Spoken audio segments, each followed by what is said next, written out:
Va ora in onda Filo Diretto. Scusa, sì. Buongiorno, a te la linea, Luigi. Sì, grazie, buona Padania. Grazie a noi alla Radio Libertà che consente al nostro ufficio rapporti sociali, che è un'associazione di volontariato a servizio del cittadino che tratta come discorso base il problema e le problematiche del nuovo codice della strada, e poi come ufficio abbiamo anche disponibilità per trattare problemi di patronato, per quanto ci sono pensioni, reversibilità, riconteggi, oppure problemi sociali per l'emergenza abitativa, bonus vari, problemi legali, civili, penali, tutto ciò che uno ha bisogno, problemi condominiali, insomma qualunque tipo di problema può chiamare il nostro ufficio rapporti sociali, che si trova a None in via Volvera 3, al martedì, il mercoledì, il giovedì, il venerdì dalle 14 alle 16, chiamando il 328 0715 232 o inviando delle email a ufrapportisociali@libero.it. Come trasmissioni noi abbiamo un filo diretto perché ci sono delle grosse problematiche per i trasporti, i viaggi, tutto ciò che c'è da fare. E invece per quanto riguarda le altre, che sono anche abbastanza sentite per persone che non sono magari in grado di capire, di sapere, di conoscere o di come comportarsi per risolvere appunto i problemi che dicevo legali, condominiali, sociali, di patronato, di CAF, allora chiamando noi, ripeto, None, via Volvera 3. Oggi abbiamo come noi, iniziamo subito perché trattiamo di tutto, e così la dimostrazione di aver raccontato con Luigi, noi scusami, solo esperti, volevo dire che Ubaldo è professionali, già in linea. professionisti e gratuiti, che tramite l'appuntamento che dicevo 328 0715 232 li trovate direttamente nell'ufficio. Il primo ospite, che è quello che parla attualmente di quello che mi interessa, che è responsabile per l'Automoto Club Canavese, è il nostro Baldo De Maria, che ci parla anche non solo dello sport per quanto riguarda le auto, ma anche per quanto riguarda tutta l'organizzazione, essendo lui anche un esperto e un tecnico. Se Ubaldo è già in linea lo ringrazio, perché poi abbiamo con noi l'ingegnere Diego Cudia, è un responsabile europeo oltre che italiano, e nella seconda parte, come sempre, il mio architetto Arturo Caligaro, che parla di tecnica ma soprattutto di politica.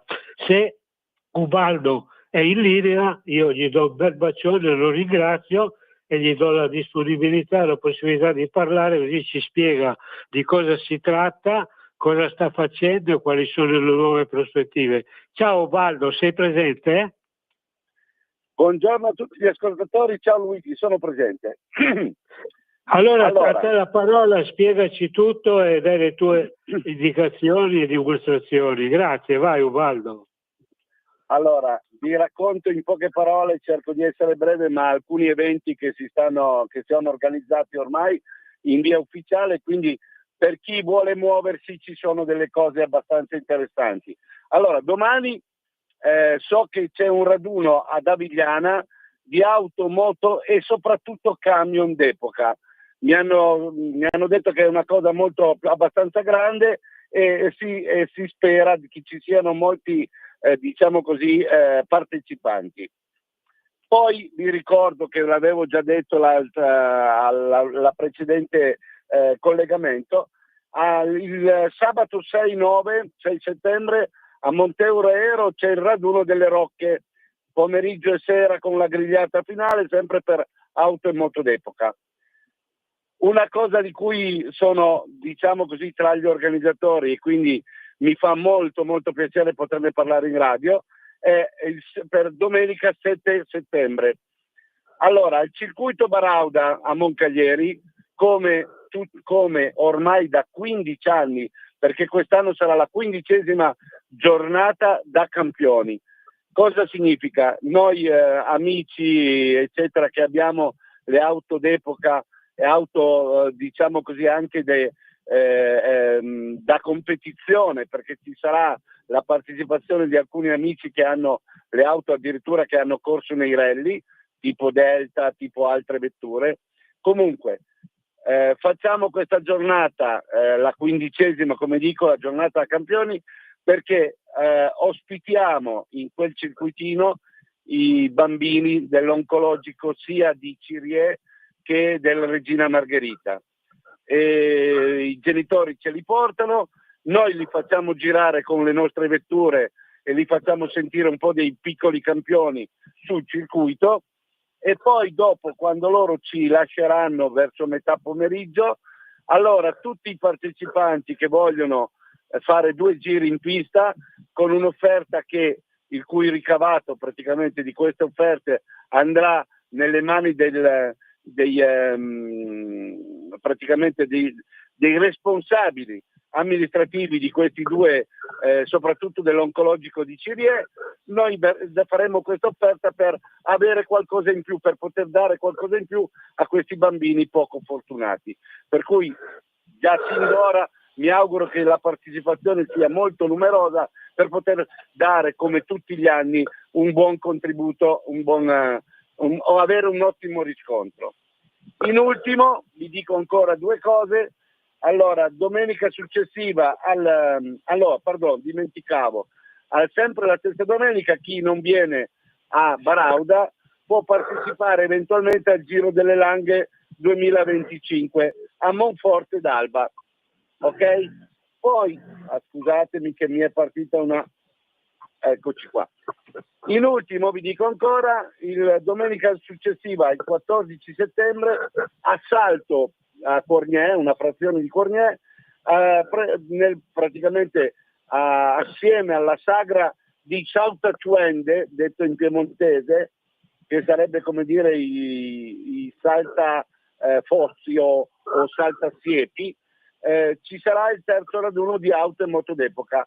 Purtroppo io non potrò partecipare, ma avevo fatto l'anno scorso, ed è comunque un bel raduno organizzato dagli amici delle vecchie ruote.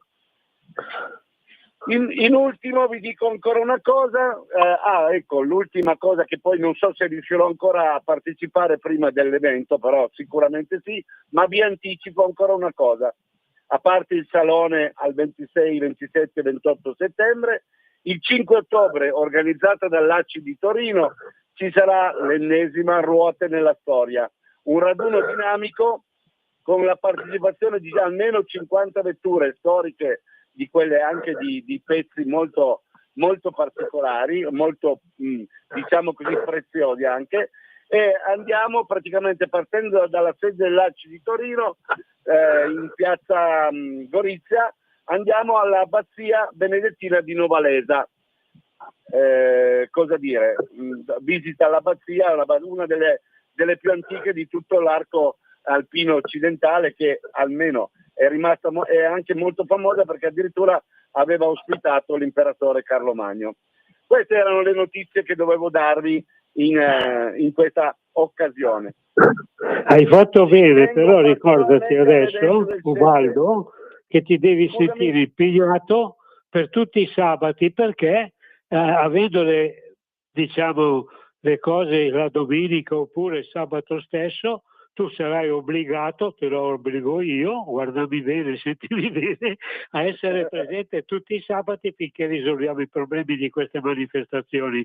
Quindi io ti ringrazio di aver accettato e di continuare per tutti i sabati. Tu tienti ormai impegnato con questa radio, che è una radio Libertà, che come vedi consente a tutti di poter parlare, esprimere, dire e far capire e avvisare la gente che magari non può essere messa a conoscenza, perché mica tutti conoscono gli ambienti, le zone, le gare, e così noi, ringraziando la radio e gente come te, esperta, tecnica e attiva, ti diamo l'opportunità di darci una mano. Ti ringrazio, così adesso facciamo poi parlare l'ingegner Diego, perché oggi abbiamo tanti temi, e quindi caro, semmai Ubaldo, se riesci in settimana fai un salto in ufficio che devo farti vedere una cosa, ok? Intanto ringrazio anche tu la radio e poi ci sentiamo, vai. Ok, vi ringrazio tutti, vi auguro un buon weekend e vi ricordo soprattutto quello a cui ci tengo particolarmente, veramente il raduno, cioè la giornata da campioni al circuito Barauda. Ma ve lo ricorderò il prossimo sabato.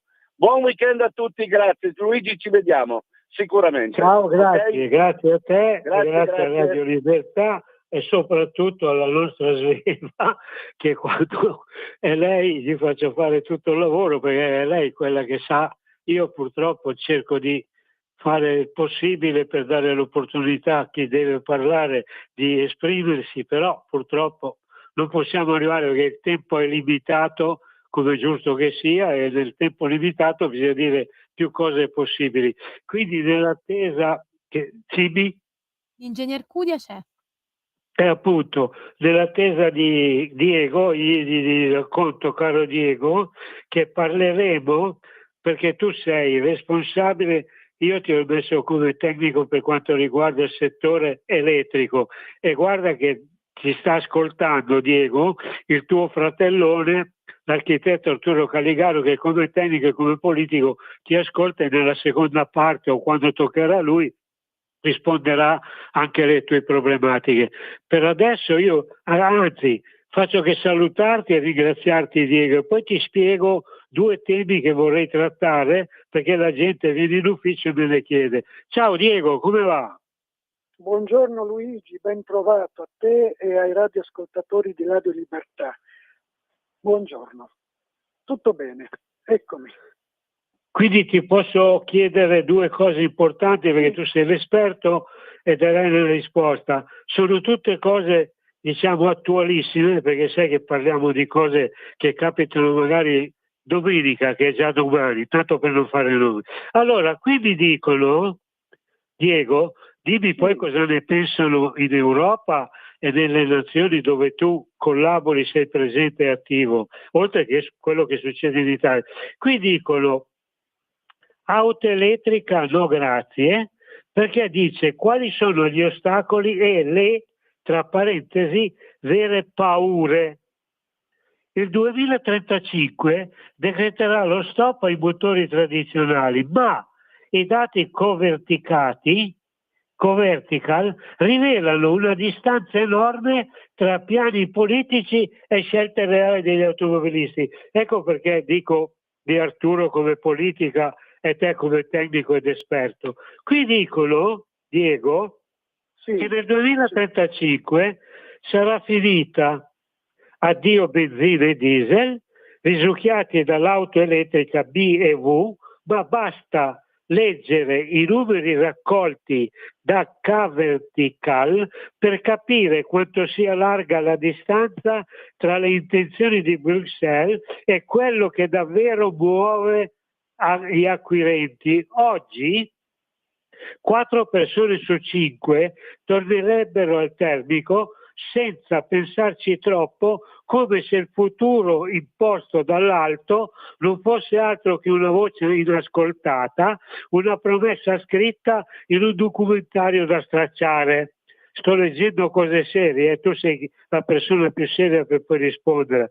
Qui dice resistenza al cambiamento, cioè il sondaggio fotografa una resistenza concreta legata a dinamiche economiche e gli incentivi statali, pur funzionando nel breve periodo, dimostrano di avere effetti temporanei. Appena vengono ritirati, le vendite di auto elettriche si sgonfiano e la ragione è evidente, perché dice prezzi elevati, scarsa infrastruttura di ricarica e pregiudizi diffusi. Guarda che io sto leggendo, Diego, quindi se poi vuoi accusarmi di qualcosa, accusami, però tu poi spieghi nel migliore dei modi. Sono tra i principali ostacoli alla diffusione dei veicoli elettrici.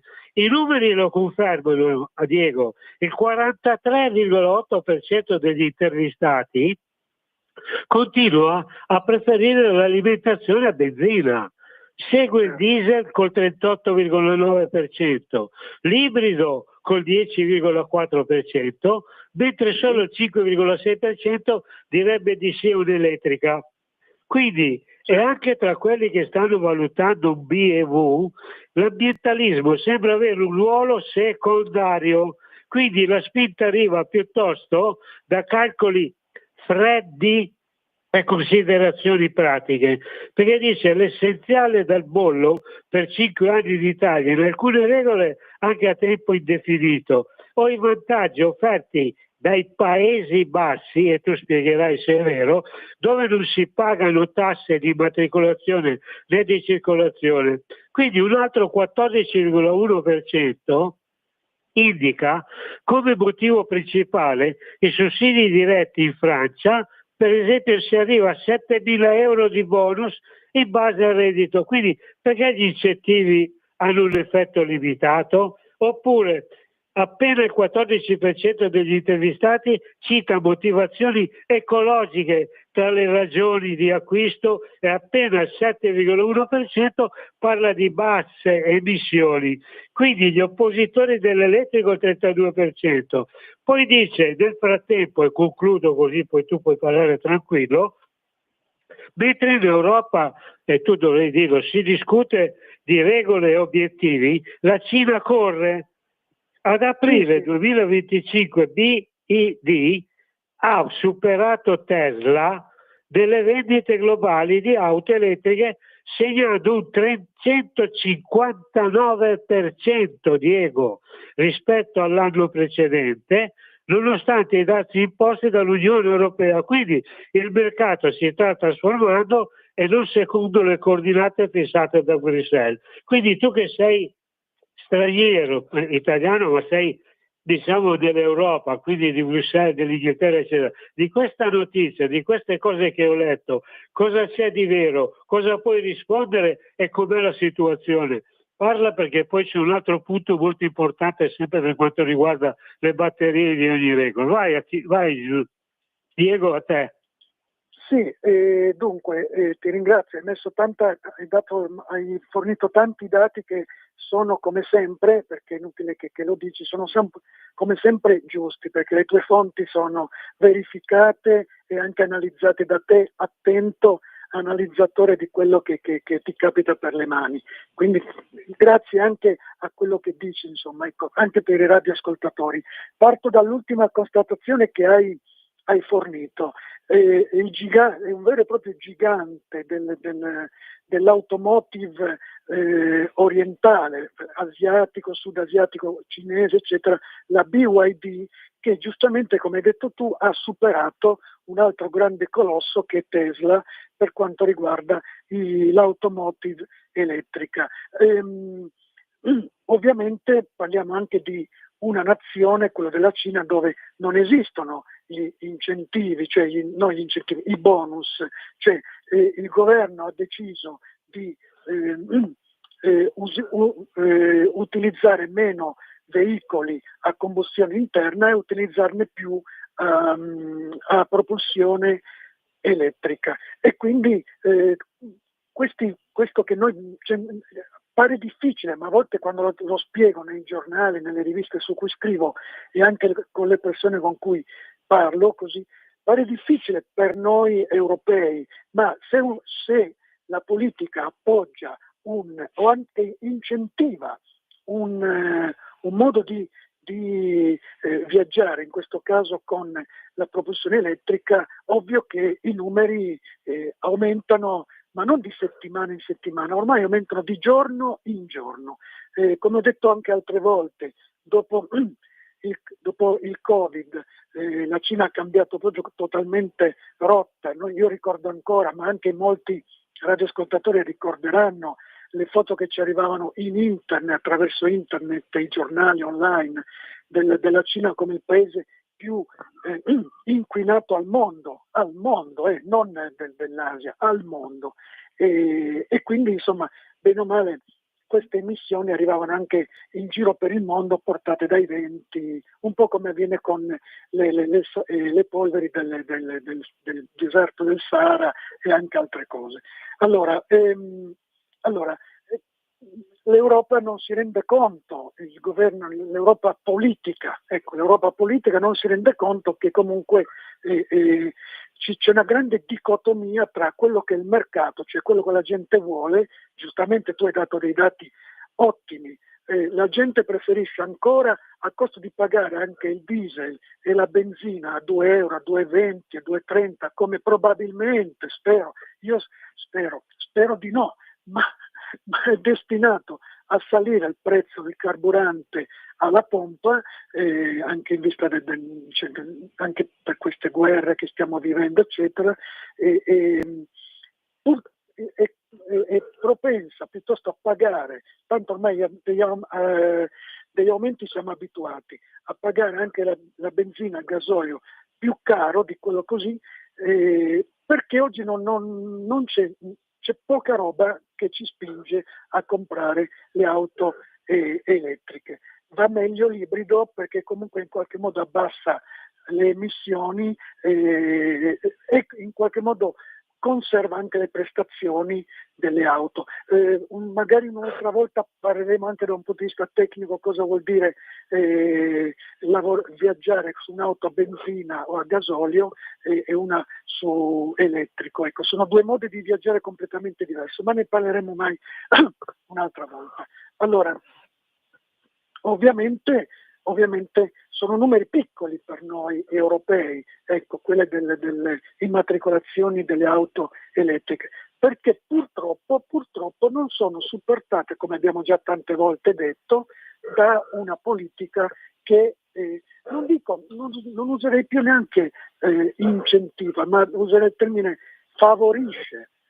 Cosa mi compro a fare? 40.000 euro di una macchina elettrica quando poi non so dove andarla a caricare, la ricarica costa 40 centesimi e a volte 50 centesimi all'ora, carissima, dovrebbe costarne 0,05, 0,010 centesimi all'ora, al pari più o meno di ricaricare quasi, non dico un telefonino, ma poco ci manca. Ecco. E quindi ovvio che il mercato, come tu giustamente hai detto a radioascoltatori, presenta questi dati certi. Quasi la metà della gente, io mi ci metto tra quelli, ma forse anche tu, ma probabilmente tutti quelli che ci ascoltano, siamo propensi a viaggiare ancora con il caro vecchio carburante. Ecco perché purtroppo la politica è ancora troppo lontana e il mercato per ora si sta difendendo su quella data fatidica che tu hai detto, che è una data che lascerà poi una specie di una vera e propria data di punto zero dei motori così. Spero di avere in qualche modo centrato un pochino quello di aver dato delle risposte. Diego, siamo nel momento dell'interruzione della prima parte, perché poi ti faccio nella seconda parte, così rispondi ancora 5 minuti prima di parlare con l'architetto, di un'altra problematica molto importante, sempre per queste storie delle robe elettriche. Adesso Diego diamo la parola alla radio, così fanno un intervento e poi nella seconda parte spieghiamo altri 2 punti importanti. A voi studio, grazie. Porta con te ovunque Radio Libertà. Scarica la app per smartphone o tablet dal tuo store o dal sito radiolibertà.net. Cosa aspetti? Un nuovo modo per sostenere la tua radio. Visita radiolibertà.net. Ti basta un click e potrai versare il tuo contributo volontario direttamente online. Potrai donare con ogni tipo di carta di credito, anche prepagata. Ti aspettiamo online su radiolibertà.net. Sostieni la tua radio con il tuo contributo volontario. Radio Libertà. La tua radio. Diamo voce alla nostra gente. Porta con te ovunque Radio Libertà. Scarica la app per smartphone o tablet dal tuo store o dal sito radiolibertà.net. Cosa aspetti? Di nuovo a voi la linea. Ok, allora grazie alla nostra Radio Libertà. Allora Diego, ti faccio la seconda domanda, perché sei tu l'esperto che devi dare risposte, perché con la scusa che si sta portando tutto verso l'elettrico, stanno anche capitando queste cose qui, due cose ti leggo. Monopattino elettrico nato per battere ogni record, poi ci spieghi se è possibile, se vale la pena o meno, Diego. Velocità Sì. e costi come una Bugatti, cioè qui stiamo parlando di cose come se non ci sono più quelli che lavorano magari per 15-20 mila euro al mese, ma ci sono quelli che lavorano per 700-800, anche 1000 euro al mese. Come fanno poi a comprarsi queste robe? Qui dice che Bioturbo è il monopattino elettrico che punta a stupire il mondo con prestazioni da record e con un prezzo da modello di lusso. Cioè qui stiamo andando, per quello che voglio sapere cosa ne dite in Europa, se è giusto o non è giusto, se si può pensare che non tutti possono farlo, perché dice che i monopattini elettrici sono sempre più diffusi, soprattutto per i piccoli spostamenti quotidiani in città. Poi dice che il Boturbo, veicolo realizzato dall'azienda britannica BioBrand, molto noto nel settore della micromobilità, raggiunge prestazioni straordinarie e si propone come una Bugatti, garantendo velocità elevate e costi da modelli di lusso. Scopriamo nel dettaglio questo concentrato di tecnologia. Ti faccio queste domande anche per capire se facendo queste cose poi per le strade cosa succede. Adesso noi ce la pigliamo con le macchine, ma poi con questi monopattini. Qui dice il Boturbo, che è un monopattino elettrico in grado di raggiungere una prestazione di record assoluto, cioè è progettato per toccare, Diego, una velocità massima di 160 km all'ora con il conducente che può restare in piedi anche quando il monopattino ha raggiunto la sua velocità massima. Si tratta di un valore ben superiore alla velocità massima consentita. Io sto leggendo, non mi invento niente, tutto sottolineato. Qui dice, naturalmente non si tratta di un veicolo pensato per l'uso in strada e quindi non dovrà avere il targhino, cioè proprio roba. Tra le specifiche tecniche del monopattino troviamo il doppio motore, Diego, da 24 kW, oltre a una batteria da 1,8 kW, è meglio che spieghi di cosa parlo, e un controllo di trazione avanzato turbo. Quindi, nei primi test effettuati, il Boturbo, guidato da T. White, ex pilota di BMX, ha raggiunto 137 km all'ora. Quindi, Diego, il commento dell'azienda, poi parlo di multe, ma perché dice che il nuovo turbo sarà disponibile in serie limitata con un prezzo, Diego, $29.500. Cioè, ma vale che noi lasciamo le macchine per andare a un monopattino. Poi dice il commento dell'azienda, che sarebbe Oscar Morgan, CEO di Bo, ha chiarito senza troppi giri di parole quali sono le finalità del progetto, che dice che gli scooter hanno rivoluzionato il modo in cui le persone si spostano a livello locale, ma devono ancora entrare a far parte della cultura automobilistica mainstream. Il turbo fa parte della nostra missione, dice elevare questi futuristici veicoli elettrici al massimo livello delle prestazioni automobilistiche. Quindi la tua risposta tecnica, pratica e di come vanno le cose in Europa. Rispondi pure tranquillo che poi diamo la parola all'architetto. Vai Diego, grazie per aver accettato. Scusami ma ti leggo veloce, però dovremmo andare avanti delle giornate per parlare di questi temi. A te la parola Diego, vai. Dunque, il CEO dell'azienda che produce, che tra l'altro conosco, così non conosco direttamente lui, ma conosco l'azienda, può dire quello che vuole, può dire anche che vuole mandare tutti sulla Luna, può dire anche che regala i suoi monopattini da 29.000 euro, eccetera, può dire quello che vuole, tanto è una persona, quindi insomma, quindi bisogna vedere poi nei fatti a chi serve un veicolo da 29.000 euro così, o comunque con quel prezzo lì.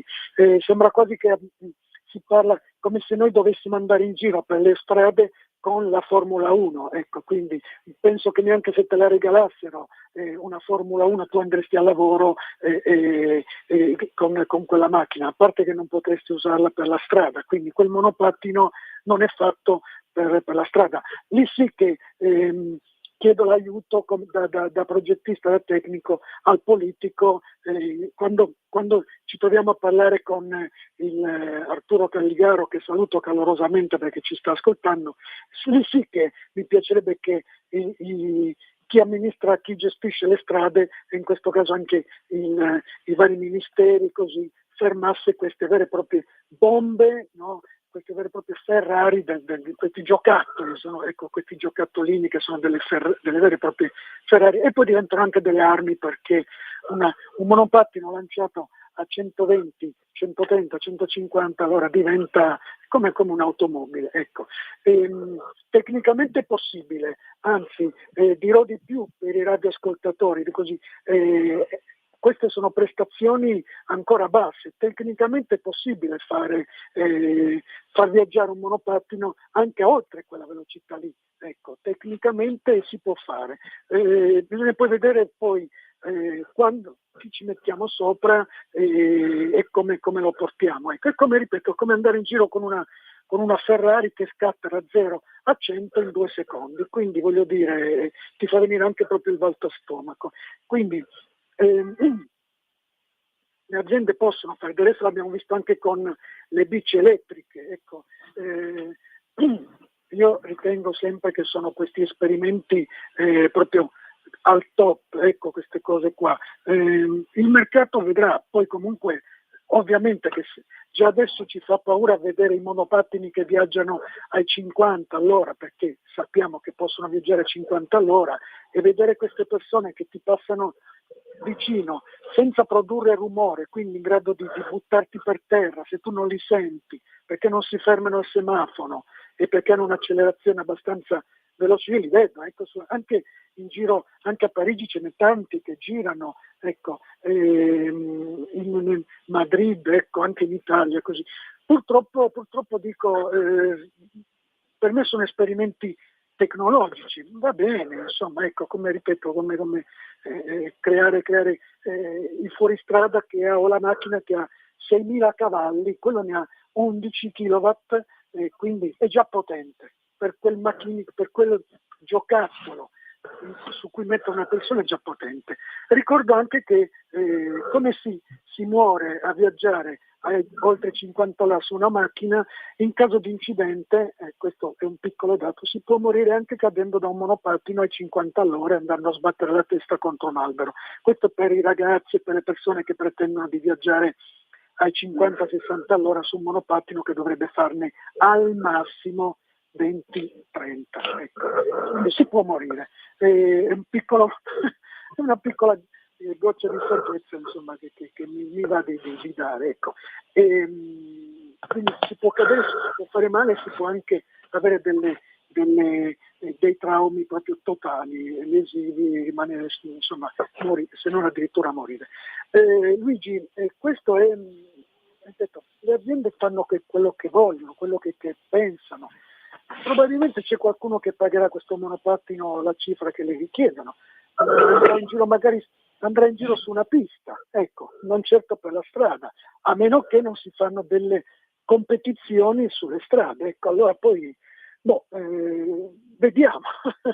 Sono curioso, io prendo queste notizie, cioè questo nuovo mezzo con curiosità, scetticismo, con un pizzico così anche di un po' di incredulità, ecco. Non è, se vuoi una mia frase, non è da comprare, ecco. spero insomma, ecco, cioè fare molta attenzione, ecco, tantissima attenzione.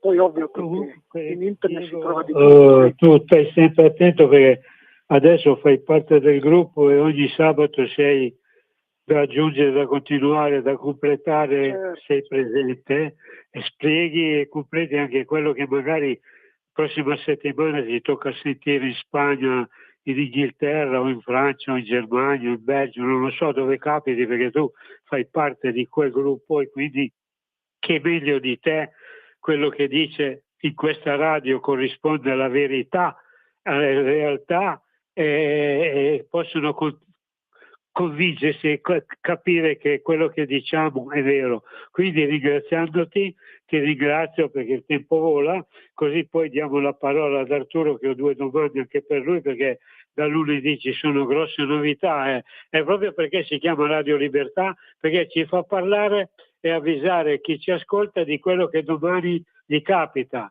domani che è domenica, però già lunedì deve essere in grado di capire dove va incontro e cosa capita. Quindi ti ringrazio Diego, anche se ti ho fatto parlare poco, però abbiamo un'ora di tempo, abbiamo parecchie cose da dire e ci sentiamo la prossima settimana. Grazie Diego, vai. Grazie a te Luigi, sempre lieto di sentire e sempre lieto di dare dei consigli parlare con i radioascoltatori di Radio Libertà che auspico sempre più ascoltata, che comunque io seguo anche gli ascolti e vedo che comunque aumentano di settimana in settimana, quindi complimenti anche alla radio per il lavoro che sta facendo e quindi auspico e auguro a tutti buone cose, un buon lavoro. A te Luigi e saluto l'architetto Arturo Calegari a cui cedo volentieri Grazie Diego, ti saluto anch'io. Adesso Sveva mette in contatto Arturo, nel frattempo io gli do i temi che gli vado a trattare perché lui li potrà spiegare, perché questo che da Luigi, lunedì... quando vuoi, Arturo è in linea.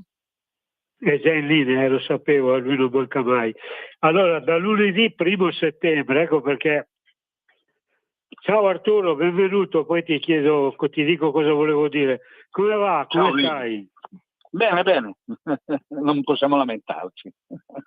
Quindi ti leggo quello che dal 1 settembre, che sarebbe lunedì, oggi siamo a sabato, quindi dobbiamo solo ringraziare questa radio.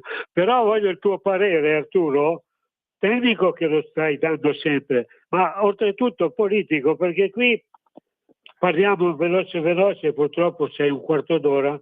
Qui dice che dal 1 settembre addio il bollo auto per i nati in questi anni e poi dice anche che la patente cambia tutto perché dice che c'è anche l'età massima per guidare secondo le nuove regole.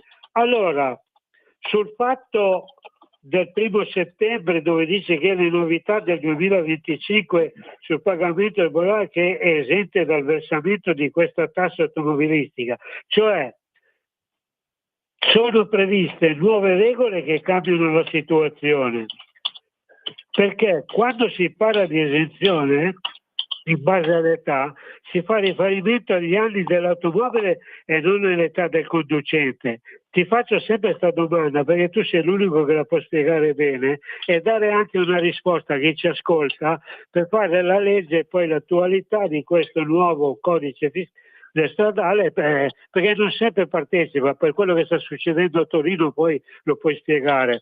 Qui dice con più di 30 anni non pagano la tassa, mentre quelli dei 20 e 29 il 50%. Questo lo diciamo quasi sempre e io te lo faccio ripetere perché non tutti riescono ad ascoltare, poi si passano la parola e vorrebbero sentirlo sabato.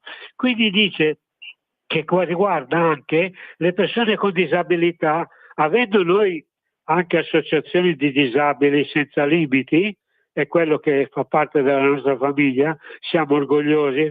Quindi di queste cose risposte così, tu Arturo, per quanto riguarda da lunedì, come la vedi questa novità per quanto riguarda il bollo auto? Poi ti do la domanda nella seconda parte per quanto riguarda la patente, perché l'ho stampato adesso alle 10 di stamattina, che dice che cambia tutto, cambia l'età massima per guidare secondo le nuove regole, cioè secondo ciò che guiderai dovrai avere una patente e a secondo il tuo comportamento avrai anche delle conseguenze, ecco, perché dice cosa fare se la patente è scaduta da meno di 3 anni o da più di 3 anni, sono argomenti che solo tu puoi trattare. Ti lascio la parola, vai, e grazie per aver accettato Arturo, vai. Sì, grazie a te Luigi, che sei sempre aggiornato e sei sempre sulla notizia. Cambia un sistema che oramai è consolidato, ma varia di poco, perché le varie esenzioni al bollo sono in qualche modo legate a quello che fanno le regioni, poiché il bollo di circolazione è una tassa regionale. Quindi c'è una disposizione generale da parte di Roma, ma poi questa norma deve essere interpretata e applicata per le varie regioni. Tu quando eri in Consiglio regionale hai provato a modificare la tassazione sui veicoli, diciamo, un po' più datati. Purtroppo ci si è scontrati col muro dell'equilibrio di bilancio, cioè per le regioni ridurre un gettito vuol dire aumentare qualche altra imposta per compensare. Ai nostri amministratori non viene l'idea che togliendo una tassa si potrebbero togliere delle spese, ma a volte in alcune regioni, e tu lo sai benissimo, la parte delle spese è un capitolo incomprimibile, penso solo alla sanità, però tolta la sanità ci sarebbero molti altri capitoli da poter in qualche modo tagliare. È una filosofia politica da applicare tra una visione liberista e una socialista, se vogliamo arrivare anche al nostro bollo auto che è una cosa che noi da anni riteniamo iniqua, no? Perché per il fatto che tu possiedi un'autovettura tu devi pagare una tassa, poi se non la usi la paghi lo stesso, perché la logica che ha creato il vecchio bollo auto era quella che serviva per la manutenzione stradale. Allora quell'imposta confluiva nelle casse dello Stato, che avrebbe dovuto destinarla all'ANAS quando era statale, completamente statale, per la manutenzione delle strade. Adesso con questa modifica, con la devolution, una competenza delle strade è passata a livello regionale, a livello delle ex province o città metropolitane o oppure dei comuni, per cui l'assorbimento di un famoso bollo auto perdeva un po' il senso, perché era una imposta incassata dallo Stato e veniva girata ai organi dello Stato, mentre adesso si è pensato bene di individuare l'ente incassatore di questa tassa nella regione e trasformarla da bollo in tassa di proprietà, quindi cercando di aumentare con un escamotage il gettito fiscale, perché una volta, con la scusa, siamo in Italia, che il bollo nessuno lo pagava quasi, almeno in alcune zone d'Italia non si pagava il bollo, e visto che non c'è un presidio del territorio, un controllo del territorio come in altri paesi, non veniva mai verificato chi pagava, non veniva effettuata la verifica tra chi pagava e chi non pagava e chi voleva fare il furbo. E allora, come al solito in Italia, visto che ci sono i furbi, facciamo pagare tutti, no? Quindi andiamo a punire anche quelli onesti, cittadini che pagano regolarmente e che avrebbero pagato in ogni caso il bollo, ma solamente in caso di utilizzo dell'autovettura, perché pensa a quegli anziani che conosco io che tengono un'autovettura al paese per usarla d'estate perché vanno giù in treno o in pullman o in aereo, laggiù hanno un mezzo magari vecchio per girare, quindi per i mesi che non veniva utilizzata non si pagava il bollo, mentre così adesso pagano anche quelli, perché in Italia non siamo capaci a controllare chi paga o non paga le imposte, cioè noi emettiamo delle imposte e poi non sappiamo farle controllare. Ma ritorniamo al tuo tema. Il tuo tema è un argomento che viene gestito a livello regionale, come si diceva prima, quindi alcune regioni applicheranno alcune norme, alcune no. E la logica appunto è che un'autovettura che ha superato i 20 anni ha già pagato molti bolli, cioè molte tasse di possesso, per cui viene fatto un riconoscimento e quindi una riduzione alla tassa di possesso. Superati i 30 anni c'è un'altra ulteriore agevolazione, anche qua è da stabilire regione per regione. Cos'è cambiato nel dispositivo, nella logica? Che mentre prima questa agevolazione la godevano solo le auto storiche, quindi quelle iscritte nei registri, adesso nella norma sembra che ci sia la possibilità anche di avere questa agevolazione anche alle auto non storiche, quindi le auto un po' datate che hanno già pagato molti bolli, e quindi in qualche modo agevolare le categorie più fragili, che sono poi quelle che non riescono a rinnovare il parco auto, cioè uno che non può, che ha una macchina con più di 20 anni, ovviamente perché non ha le possibilità di cambiare un'autovettura, e per cui in qualche modo si va ad agevolare le fasce più deboli con un provvedimento di questo genere. Bisognerà vedere le norme di attuazione e di interpretazione che ogni regione darà di queste indicazioni che sono l'oggetto della notizia che tu hai letto, per vedere nel dettaglio come e quando e chi potrà usufruire di queste agevolazioni, assieme alle altre agevolazioni per le auto elettriche, le auto ibride o quelle a GBL, che hanno già una riduzione della tassa di possesso dovuta appunto a una disposizione nazionale che deve essere recepita poi dalle regioni, però anche lì ogni regione ha interpretato, e quando tu eri consigliere regionale abbiamo assistito all'imposizione del bollo, di una piccola parte del bollo auto alle autovetture GPL, che mentre prima erano esentate vita durante della vita dell'autovettura, poi sono state limitate ai primi 5 anni. Per cui anche in questo contesto bisognerà esaminare approfonditamente, secondo le indicazioni e gli indirizzi politici che ogni regione vuol dare in materia. Sarà un oggetto di pressione verso gli organi politici per fare in modo che in futuro questa tassa di possesso, che costa ai cittadini onesti, che costa alla burocrazia gestire un comparto di quello, eliminarla aumentando di poco il prezzo dei carburanti.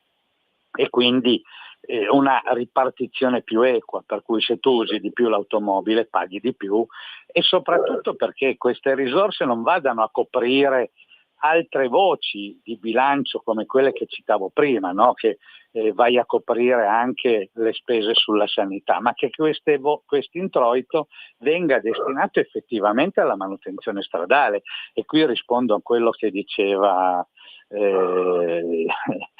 prima il nostro collaboratore, no? Che riguardava la manutenzione. Allora è chiaro che se ci fosse anche l'obbligo, un vincolo della spesa di quell'introito, come si chiama in termine burocratico, introito vincolato, no? E allora sì che in qualche modo avrebbe una giustificazione, così come messo crea solo burocrazia e solo confusione, e come ricordi tu, con la modifica ogni volta di queste disposizioni la gente rimane un po' disorientata, no? E poi lo vediamo tutti i giorni noi. Sai dare una risposta prima di chiudere? Per esempio, io vi faccio una domanda perché sono venuti questa settimana, poi la prossima verranno da te. Ma scusa, monopattino elettrico, ok, ma Arturo, 20.000 euro, 170 km all'ora, ma abbi pazienza, stiamo litigando perché le macchine danno fastidio, fanno girare i coglioni nel traffico cittadino e tu mi fai partire i monopattini che viaggiano singoli, dovrebbero essere singoli, quindi se ci sono 20.000 persone, sono 20.000 monopattini da 20.000 euro l'uno a 170 chilometri. Dico, ma qualcuno sta ragionando o sono io come sempre a 90 anni ormai rincoglionito che non capisce niente? Ma secondo il tuo punto di vista, Arturo, politico, c'hai 1 minuto o 2, come la vedi? E poi ricorda, sottolinea che da domani bisogna togliere il libretto di circolazione dalla macchina, perché se te lo trovano in macchina ci sono 170 euro di multa. Sono 2 notizie stupide, ci andrebbe tempo a spiegare, però tu in 2 secondi, 2 minuti le spieghi. Dai Arturo, poi chiudi perché siamo in chiusura. Sì, sono tranquillo perché tanto i controlli che vengono effettuati sono estremamente marginali. Oramai l'interesse generale sui controlli è quello della velocità del passaggio corroso che vengono effettuati con mezzi elettronici e al massimo c'è il rischio dell'alcol test per questa cosa qua, quindi io sarei molto tranquillo e poi vedremo come verrà applicata questa norma. Per l'altra norma dei monopattini, ovviamente questi monopattini che vanno ai 170 all'ora non sono omologati per andare sulle strade. Ci vuole un decreto di omologazione che ha determinati requisiti previsti dal codice della strada. Quindi se un monopattino non è omologato non può girare sulla strada. È un po' come se io voglio correre con la mia autovettura, la modifico, però me la porto sul carrellino attaccato alla macchina e vado in pista o vado nel circuito dove posso partecipare alle gare di tuning e la vediamo tutti i giorni, no?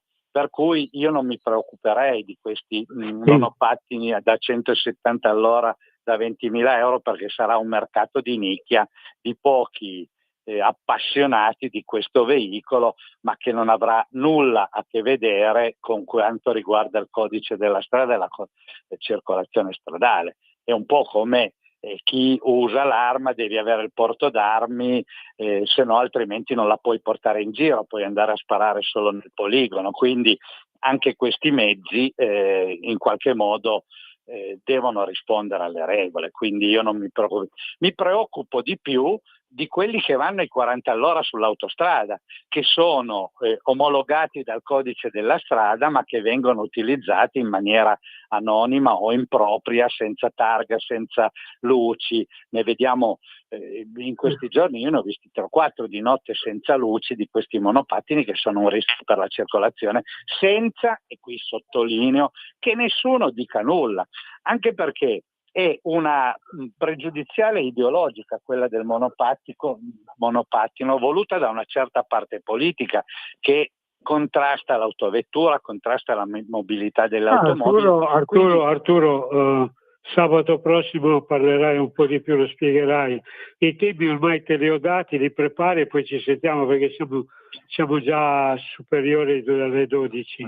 Ti ringrazio, un bacione, ci sentiamo in settimana. Grazie. Io ho dei problemi un saluto agli ascoltatori, un ringraziamento alla regia, un abbraccio a te Luigi, ci sentiamo in settimana. Ciao. Ciao, grazie. Io chiedo scusa a Sveva, concludo dicendo che noi siamo l'associazione di volontariato Ufficio Rapporti Sociali, trattiamo appunto quegli argomenti che ho già detto all'inizio, di patronato, di CAF, problemi legali, condominiali, civili, penali, insomma, qualunque cosa, chiamate 328 0715 232 dal martedì, mercoledì, giovedì, venerdì, dalle 14 alle 16 e ricordate il nostro motto in caratteri cubitali: meglio perdere un attimo per la vita che perdere la vita per un attimo. Da Torino è tutto, vi do un abbraccio, ringrazio ancora la nostra Sveva e la nostra Radio Libertà. Grazie, ci sentiamo sabato prossimo e a voi studio. Avete